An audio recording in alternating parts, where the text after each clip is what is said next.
Thank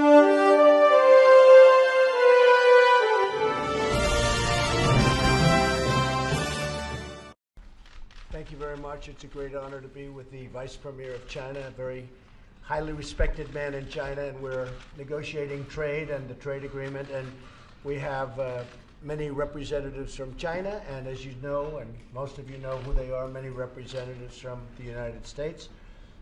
I think we're getting along very well. Ultimately, I think the biggest decisions and some even smaller decisions will be made by President Xi and myself, and we expect to have a meeting sometime in the not too distant future. And I can only say talks are going along well, but we're going to have to see what happens. I think there'll be some points that this group won't agree on because maybe they're not supposed to agree on them, allowed to agree on them, and I think President Xi and I will work out the final points, perhaps, and perhaps not.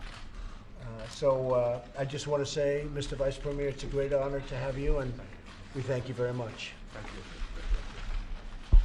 Would you like to say something? Okay. Thank you very much, Mr. President. It's a great honor to meet you. I came here. First, I bring the message from our president. If you don't mind, I ask our interpreter to read the letter to you. Thank you. Please. So you can hear fine. You'll speak for them. So. Okay. Message from President Xi Jinping to President Donald J. Trump. Mr. President, as China and the U.S. are holding another round of high-level economic and trade talks, I entrust Vice Premier Liu He to be my special envoy and ask him to bring you my warm greetings and best regards. Not long ago, you sent to me a special letter of festive greetings, together with a lovely video made for me and my wife by your grandchildren on the Chinese Lunar New Year. We enjoyed the performance greatly and were happy to see that the little ones have kept improving in their Chinese. We watched the video more than once and feel that we must hit a like for these adorable grandchildren of yours. I'm also pleased to note that to follow through on what has been agreed upon between the two of us in Argentina, our economic teams have, since lately, engaged in intensive consultations and made significant progress. This has been well received in both our countries and the wider international community. It is my hope that our two sides will continue to work together in a spirit of mutual respect and win-win cooperation, and could redouble our efforts so as to meet each other halfway and reach an agreement that works for our mutual benefit. Mr. President, I stand ready to be in close touch with you through various means. Please let me know if you have any specific thought in mind. To conclude, my wife Peng Liyuan and I wish to extend our season's greetings to you, Melania, and your family. May you all enjoy happiness and success in the year of the pig. Thank you very much. That's very nice. Say thank you very much. I would really appreciate if you would just give my warmest regards. The video he's talking about is a video made by Ivanka and Jared, and it's their children speak fluent Chinese, even though they're very young. They were taught at a very young age Chinese, and when President Xi met Arabella, who's the oldest, he said this was like perfect Chinese from at the time it was 5-year-old, from a 5-year-old girl from Beijing. And I thought that was nice. And they actually made a little video that they sent to President Xi. And if you want, we could even give, I'm sure the press wouldn't like to see the video, but if you would, just in case you would, I think it would be fine. If you'd like to do that, Jared, you could just give it to a few of the people. But I thought it was a very nice thing. And it shows a great friendship between the two countries. And that was really just a Happy New Year wish. That was given in Chinese by Arabella, mostly by Arabella and her two brothers. So I think I think it's cute. I wouldn't mind if you gave it. We're having very good talks. There's a chance that something very exciting could happen. This is a deal that would be signed by me. I've been in touch with Congress. I've been telling many of the people in Congress exactly where we are. We're right now getting a 25% tariff on $50 billion worth of goods coming in, mostly technology and high technology. We're getting a 10% tariff on $200 billion worth of goods. The 10% goes up as of March 1st. It goes to a 25% number. So we'd be getting 25% on $250 billion, and there's about $267 billion that's untariffed, untouched, which we discuss later. But if we can make a deal, we wouldn't have to bother with that discussion. So we'll see what happens. But we've had very good talks. As you know, Mr. Lighthizer has done a great job, but it's only a great job, Bob, if you get it finished, right? Yes, sir. And if it's a deal that's a good deal for both.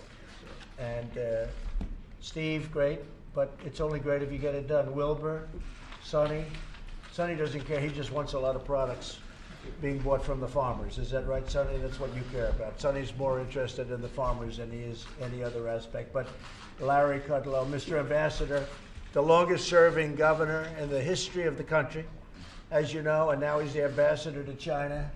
But he was the governor of Iowa 24 years, right? 20, well, I would have been, except you appointed me as ambassador. I took you, but you were still the longest. 22 years and 4 months, It's the longest serving governor in the history of our country, I believe, as I remember right. from the time. That's right. And you've done a great job as governor, and you're doing a great job as the ambassador to China. And I might tell the story that when the ambassador was a young man from Iowa, he was in China. And he was dealing with people from China, both in Iowa and in China. And he met a man who was a young man, and he is now the head of China, President Xi. And he said to his wife, he came home, and this was how many years ago, Mr. Ambassador? Well, 1985 is when he came to Iowa. Right, but you met him in 1978 or so, right? I went to China in 84, and then he was So in he Iowa met in him, 85. and he came home and he told his wife, I just met the next president of China. And they say, how would you know? He said, because the competence of this man is so enormous that I believe he's going to be the next president of China. And years go by, and he became the next president of China. And they like each other. So when it came time to picking an ambassador from China, I say, I think I have the right guy. He happens to be governor of the great state of Iowa, and you have done a fantastic job. But I thought that story was incredible. So many years ago, he said that he knows who the next president of China is going to be. I just think it's a great story. And his wife confirms it fully, so that's good. So I just want to thank everybody for being here. We're going to have discussions right now. We're talking. And again, I think we're making a lot of progress.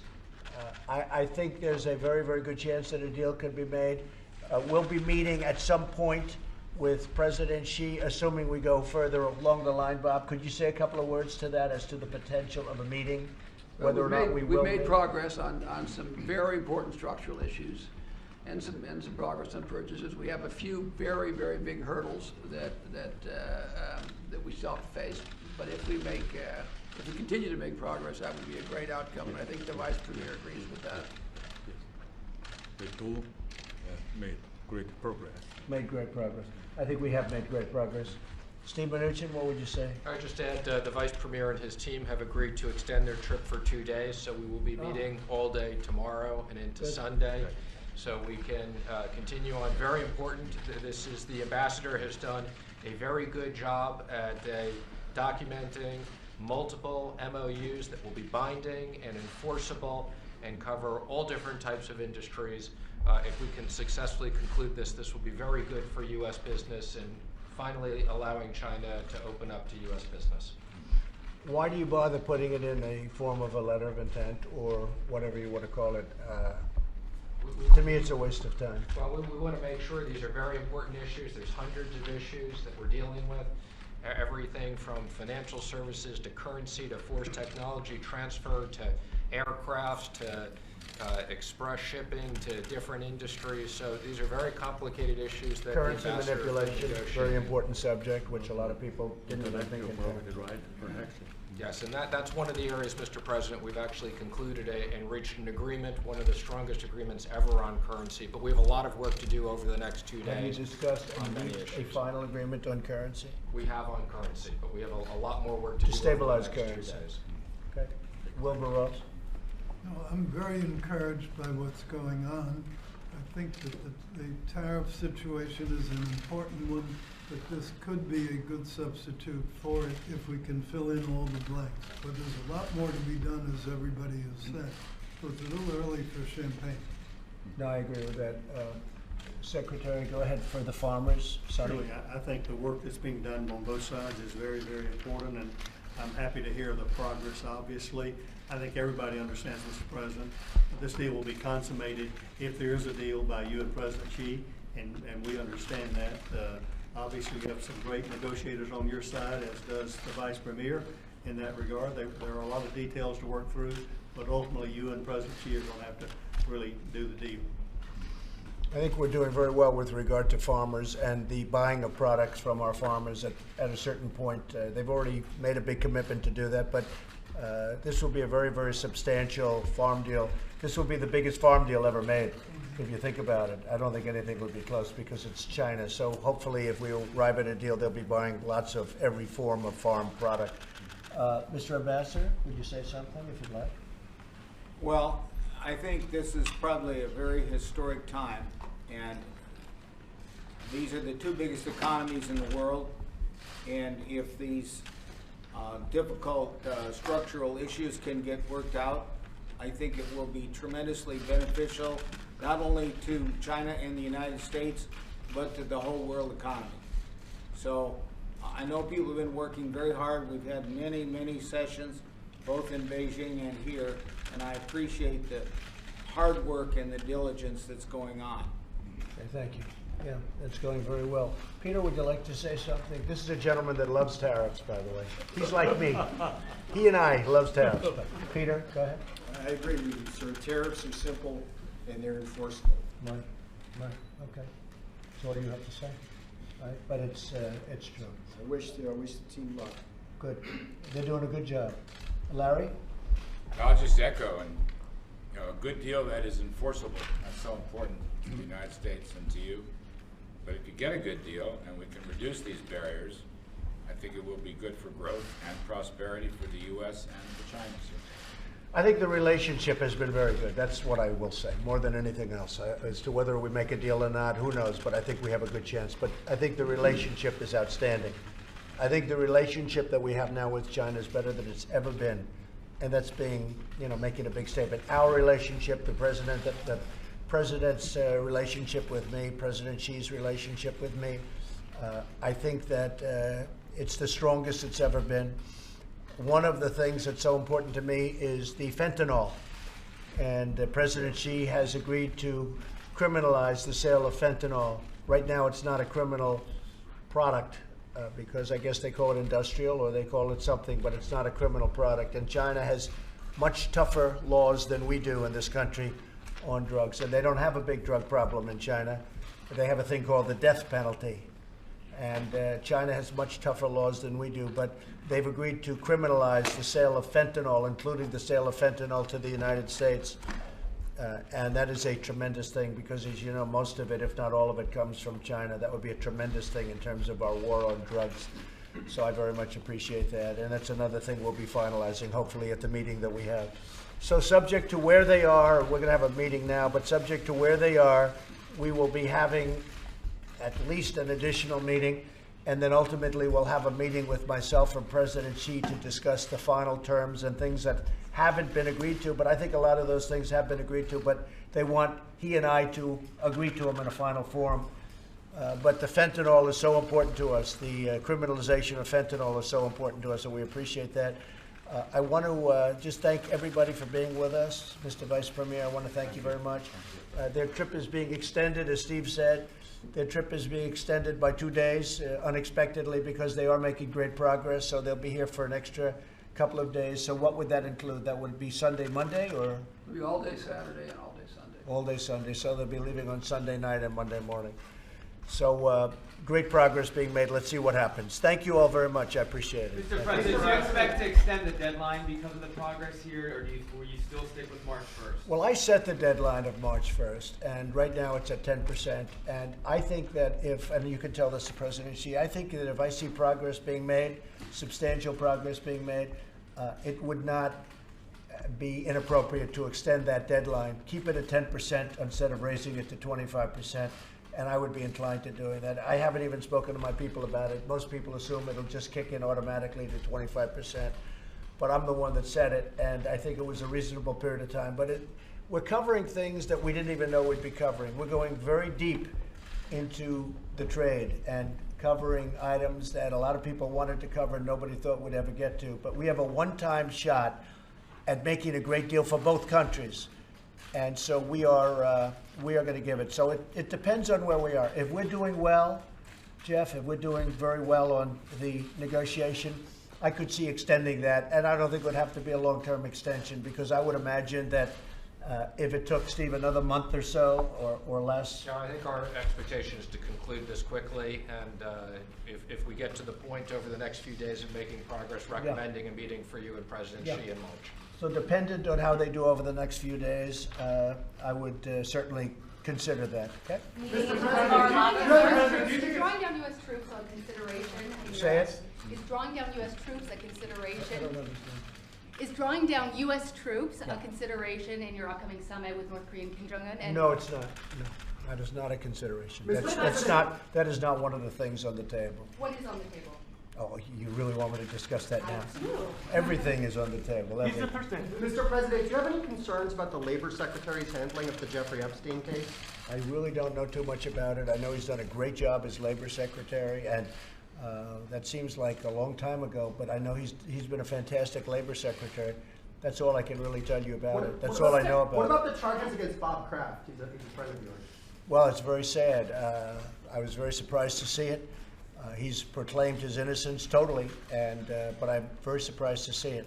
Have you spoken with Bill Barr about the release of the Mueller report? Have you spoken No, I have about not. that? You've No, said nothing to him I about have it? not. Do you expect to? At some point, I guess I'll be talking about it. But you know the nice part? There was no collusion. There was no obstruction. There was no anything. So that's the nice part. There was no phone calls, no nothing. We have I won a race. You know why I won the race? Because I was a better candidate than she was, and had nothing to do with Russia. And everybody knows it's a hoax. It's one of the greatest hoaxes ever perpetrated on this country. So I look forward to seeing the report. If it's an honest report, it will say that. If it's not an honest report, it won't. Yeah, go ahead. Mr. President, you've been at this, and your teams have been at this trade deal for a long time. Yeah, well, not a long time when you consider it's probably the biggest deal ever made. It seems like it's getting close to the finish line. At this point, when you boil it all down, do you believe it's more likely that a deal does happen or a deal doesn't happen? Well, I think I can speak for the United States. The question is an interesting one. Is it more likely that a deal happens or doesn't happen? Speaking for the United States, I would say it's probably more likely that a deal does happen. But that doesn't mean it's going to happen. Speaking for China, if you'd like to answer that question, you can. But I would say that it's more likely that a deal will happen. The fact that they're staying, and this is a very high delegation. This is a man who is revered all throughout China as the vice premier. So the fact that they're willing to stay for quite a bit longer period, doubling up the time, that means something. I think there's a good chance that it happens. Go ahead. Would you like to answer that question? Wait. Would you like to answer that question? Thank you, Mr. President. May I speak Chinese? Yes. Please speak Chinese and you'll speak louder. She will have Okay. Take care. I will. 就是从中国来说呢，首先呢，我们认为发生的可能性是非常之大的，我们非常希望双方成效。So, from China, we believe it is that. You have to speak louder. I'm sorry. From China, we believe that it is very likely that it will happen, and we hope that ultimately we'll have a deal. 中方愿意尽最大的努力。 And the Chinese side is ready to make our uttermost effort. I think we both feel that way. I think we both feel that there's a very good chance that the deal will happen. Mr. President, on troops in Syria, why are you reversing course? I'm not reversing course. I have done something that nobody else has been able to do. In another short period of time, like hours, you'll be hearing hours and days, you'll be hearing about the caliphate. It's 100% defeated. Nobody's been able to say that. That doesn't mean there aren't some very bad people walking around and strapping on bombs and all of these things, but we've done a job that nobody else has been able to do. I heard Lindsey Graham this morning congratulating me on having defeated the caliphate, and frankly, I'm getting a lot of congratulations. At the same time, we can leave a small force along with others in the force, whether it's NATO troops or whoever it might be, so that it doesn't start up again. And I'm okay. It's a very small, tiny fraction of the people we have. And a lot of people like that idea, and I'm open to ideas. But the 2,500 people that we've had there will be going to different parts of the world. They may be going over to Iraq, where we have a very powerful base, a base that cost billions of dollars to build, frankly, and that we'll be using. But we have had tremendous success in defeating the caliphate. And now everybody's admitting, I did more in the last 3 or 4 weeks than people have done in years. And it's been very successful. But we want to make sure it stays that way. Yes, please. Tech transfers, going back to the trade deal, we've heard that you haven't made a whole lot of progress on the tech transfers. You want to talk about the transfer? Does that still have to be part Yeah, of the I'll let Bob answer that. Go ahead, Bob. Yeah, the answer is yes. It's one of the structural issues. It has to be done properly, and we've made a lot of progress in it. So whoever told you we weren't just didn't know what they were talking about. Mr. President, why haven't you condemned the North Carolina election fraud? This is a big story. The Republican candidate is calling for a new election. Why have you not condemned that, given you condemned other kinds of votes? Well, I condemn any election fraud. And when I look at what's happened in California with the votes, when I look at what happened, as you know, there was just a case where they found 1 million fraudulent votes.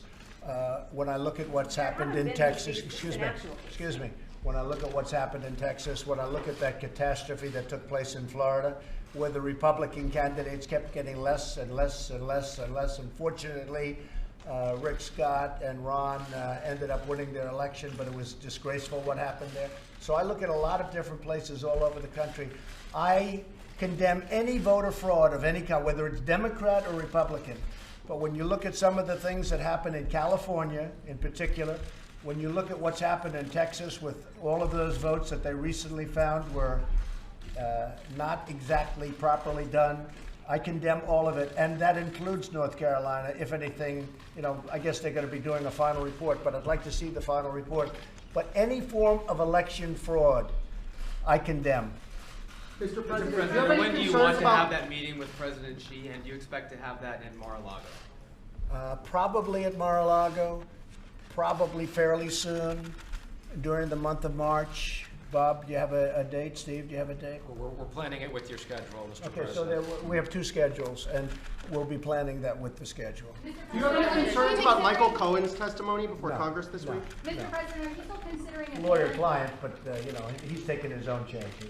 Where do you think stand with Huawei and Zte? Would you still consider a ban of Well, Chinese Zte technology? paid a big fine of $1.2 billion, which nobody's ever even heard of before. And we want everybody to compete. And I guess it'll be somewhat of a subject that we're talking about here, Bob. We'll be talking about it. We may or may not include that in this deal. What? Would you drop criminal The charges? Huawei and Zte. Would you drop criminal charges against Huawei as part of this deal? We're going to be discussing all of that during the course of the next couple of weeks, and we'll be talking to the U.S. attorneys, we'll be talking to the Attorney General, but we'll be making that decision. Right now, it's not something that we're discussing. Do you think that the congressional Republicans will stick with you on your emergency declaration and vote against? Oh, I think they'll stick, yeah. Everybody knows we need border security, we need a wall. I think it's a very bad subject for the Democrats.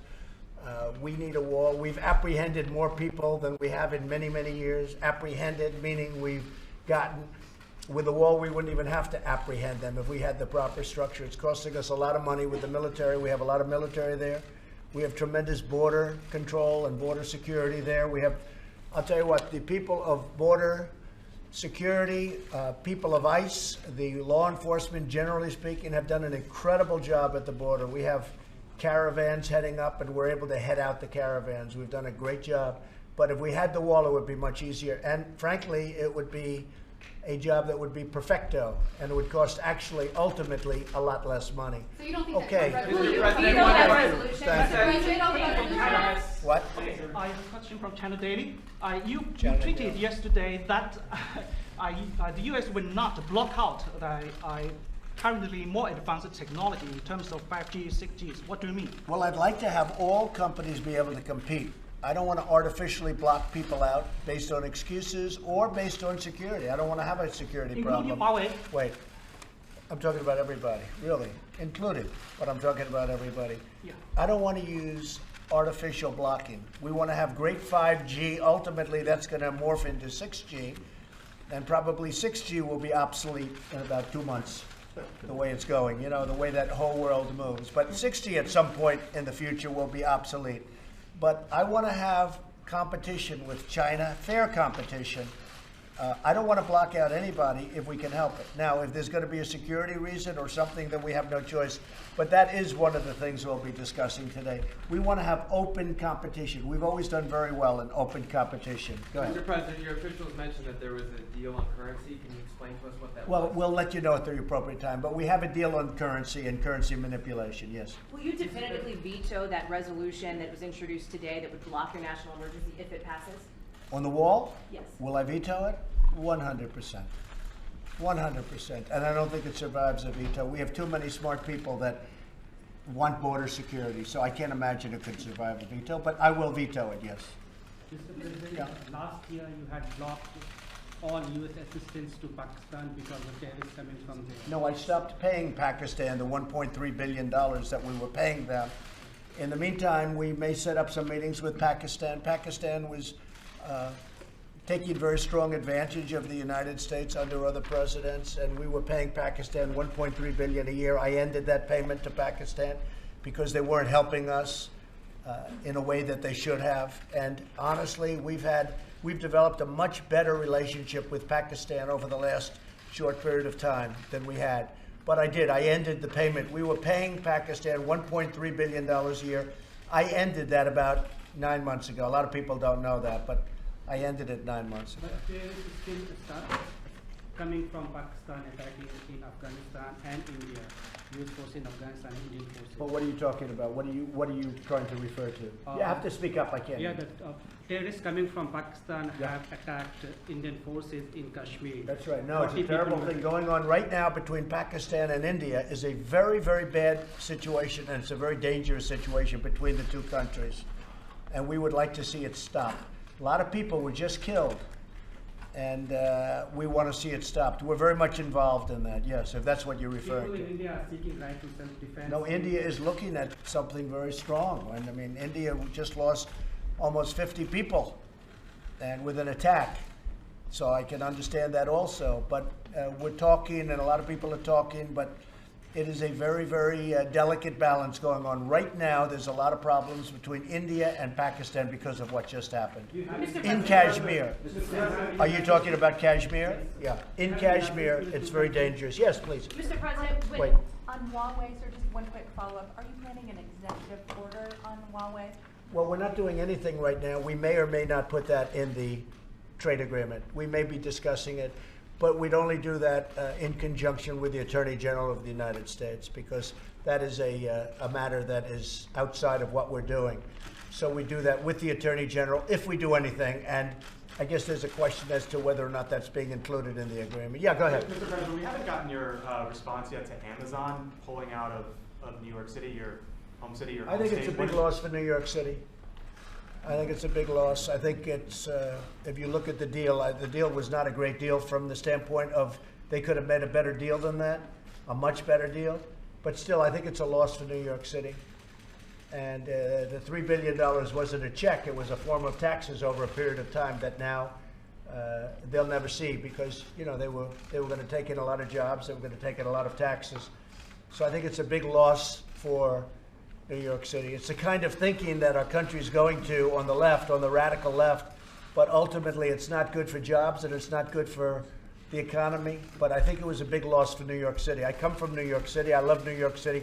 I think it was a big loss for New York City. Yes, sir. Mr. President, when were you briefed, sir, on the Coast Guard member who was arrested for threatening Democrats and other members of the I'm actually getting a very final briefing and a very complete briefing in about 2 hours and after do you have any this. thoughts on this man I think who it's a went shame. after members of the Yeah, I think it's a very sad thing when a thing like that happens, and I've expressed that, but I'm actually getting a very complete briefing in about 2 hours. Do you think that you bear any responsibility for moderating your language when it comes to that? No, I don't. I think my language is very nice. Mr. President, on night Mr. President, yes. From People's Daily From China. China. From China. Trade conflict have been 1 year, now negotiations going on. So what do you think? Who are you with in China? People's Daily China newspaper. People's Daily? Yeah. Okay. And then what do you think? The cooperation is still the good solution between Great cooperation. Yeah. We have great cooperation both ways. with China, and a lot of good things are happening. I mean, I think you see that. So many people every day, they are going to make a deal, they aren't going to make a deal, they don't know, they have no idea. It's fake news, you know, it's one of those things. Do they have fake news in China? I think so. But it's a question, are they going to make a deal? Aren't they? I think we have a very good chance of making a deal. But both parties want to make it a meaningful deal. We don't want to make a deal that doesn't. I can speak for the Vice Premier, I can speak for President Xi, I can speak for myself. Both parties want to make this a real deal. We want to make it a meaningful deal, not a deal that's done and doesn't mean anything. We want to make this a deal that's going to last for many, many years, and a deal that's going to be good for both countries, but we want to make it meaningful. Now, with that being said, China has the advantage of having many years of tremendous success at the expense of the United States, so they understand that. And I never blamed China for that. I blamed our past leaders. Our leaders have done a lousy job with trade. Our country lost $800 billion last year with trade generally. $800 billion. So the Vice Premier understands that. So this same agreement should have been made 20 years ago, not now. Because for 20 years, the United States has been really taken advantage of. And I'm not blaming China. We should have done the same thing to them, but we didn't do that. We had presidents that didn't do their job. You want to know the truth? We had presidents that did not do their job. Yeah, go. Will the MOUs be a long-term deal? How long would your MOU stay? I think the MOU is going to be very short-term. No, we expect to go into. I don't like MOUs because they don't mean anything. To me, they don't mean anything. I think you're better off just going into a document. I was never a fan of an MOU. So an MOU is a contract. It's the way trade agreements are generally used. People refer to it like it's a term sheet. It's not a term sheet. It's an actual contract between the two parties. Yes. A memorandum of understanding is a binding agreement between two people. And that's what we're talking about. It's detailed. It covers everything in great detail. It's just called a memorandum of understanding. It's a legal term. It's a contract. And would you think that that would be a very long-term deal, sir? Yes, I think so. Yes. Contracts last while they last. There's no term. They last while they last. Mr. President, on North Korea. By the way, I disagree. I think that a memorandum of understanding is not a contract to the extent that we want. We're doing a memorandum of understanding that will be put into a final contract, I assume. But to me, the final contract is really the thing, Bob, and I think you mean that too, is really the thing that means something. A memorandum of understanding is exactly that. It's a memorandum of what our understanding is. But to me, the contract is, the real question is, Bob, so we do a memorandum of understanding, which frankly, you could do or not do. I don't care if you do it or not. To me, it doesn't mean very much. But if you do a memorandum, how long will it take to put that into a final binding contract? What? From now on, we're not using the word memorandum of understanding anymore. We're going to use the term trade agreement, all right? Okay. Right. No more. We'll never use the term agreement. We'll have the same document. It's going to be called a trade agreement. We're never going to use MOU again. Are they going to put that into another agreement? What we'll have will be a trade agreement. That if we have major hurdles. I don't want to put the cart in front of the horse.